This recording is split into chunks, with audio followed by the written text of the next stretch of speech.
Ladies and gentlemen, welcome to the review of the new Gen Ford Ranger Wildtrack. Guys, I personally believe that this car is the best looking bakkie in SA at the moment. Tell me if you think I'm right or wrong in the comments below. And we are not including the Raptor into this comparison. That thing is a whole new beast entirely. That thing is on a league of its own, guys. So let's not include it in this comparison. I think it would be a bit unfair to the other cars. But yes, so I'm giving them a chance. Tell me what you think is the best looking bakkie in SA at the moment. Just type it down in the comments below. But just look at this thing, guys.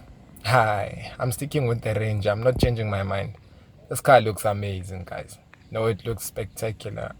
Yo, the color that you're seeing on this car right now is called carbonized gray.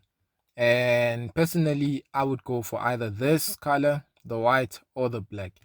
Here's a list of all the colors that you can get on this car. The one color that I don't like is the cyber orange. That color is too bright, man. It's too bright on this car. But I mean, looks are subjective. Someone out there loves it in that color. Not me, though. I like this one. This is good. Or the white. Or the black. Yeah, I'd take it in those colors. So this car is optioned with the 25,000 rands roller shutter, as you can see on your screen right now. Personally, I think it is a very good feature to have on this car, especially if you know you're not going to air a canopy. So you can either open the roller shutter in one of three ways. One being the key, you just double press the button to open and close. Then you can also use the button, there's a button for it inside the load bay.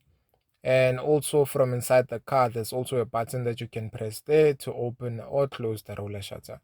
So yes, quite a nice feature to have. That's just me showing it from another angle there. On the bumper there, you've got a side step that you can just climb on if you want to reach for some stuff in your load bay. The car comes standard with some 18-inch alloys, but I think you should go for this ones. They're going to set you back about 7,000 rands, but they do look good, as you can see here.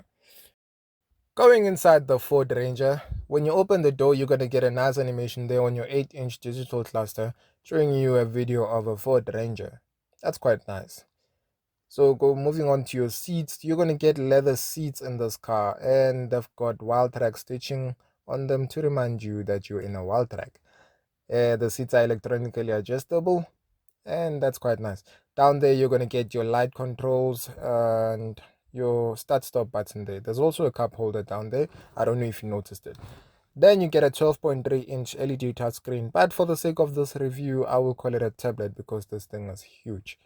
Yes. So you get that big tablet there. The seats are quite nice. It's quite roomy here in the front. When turning on the car, you're going to get a nice Ford animation on the cluster and on the tablet there. The car has wireless Apple CarPlay and wireless Android Auto. The infotainment system on the Ford is quite easy to use. It's very easy to navigate from one place to another. And you've got actual climate control buttons underneath the big tablet there.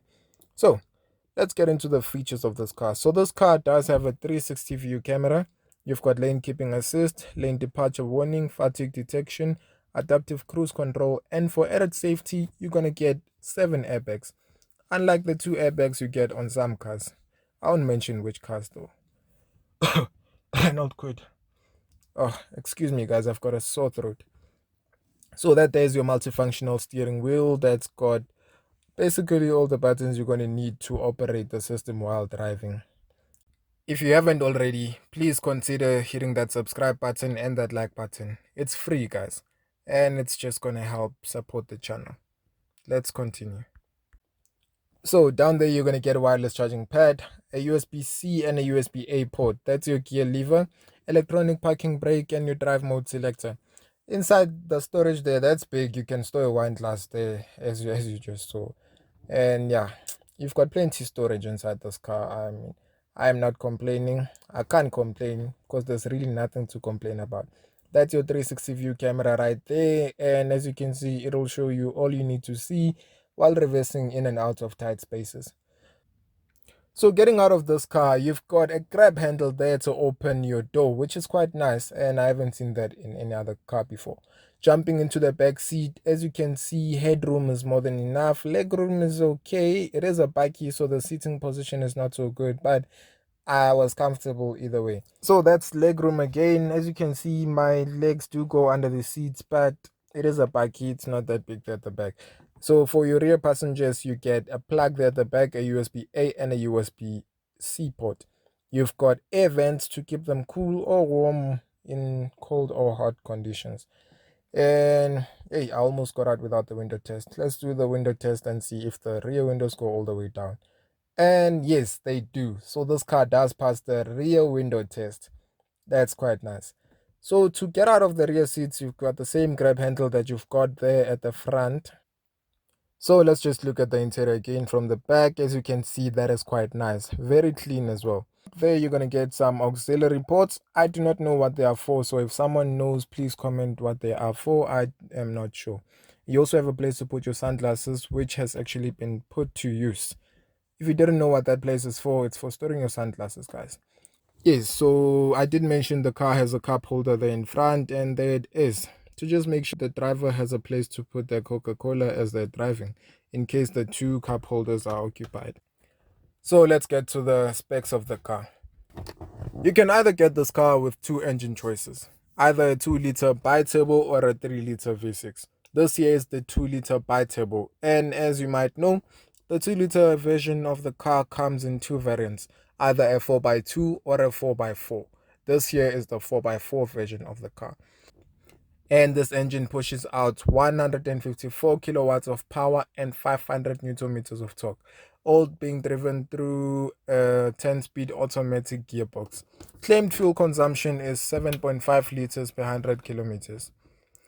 If you were to go for this car with this particular spec, meaning the roller shutter and the color, you are likely to spend around 951,600 rands. And if you were to finance that over 72 months at an interest rate of 12%, you are going to pay 18,604 rands. Factor in 2,100 for fuel and 3,500 rands for insurance, then you are going to pay around 24,204 rands monthly for the car. Ladies and gentlemen, thank you for watching, and if you haven't subscribed, please consider hitting that subscribe button and leave a comment on what car you'd like to see next on the channel. Thank you for watching.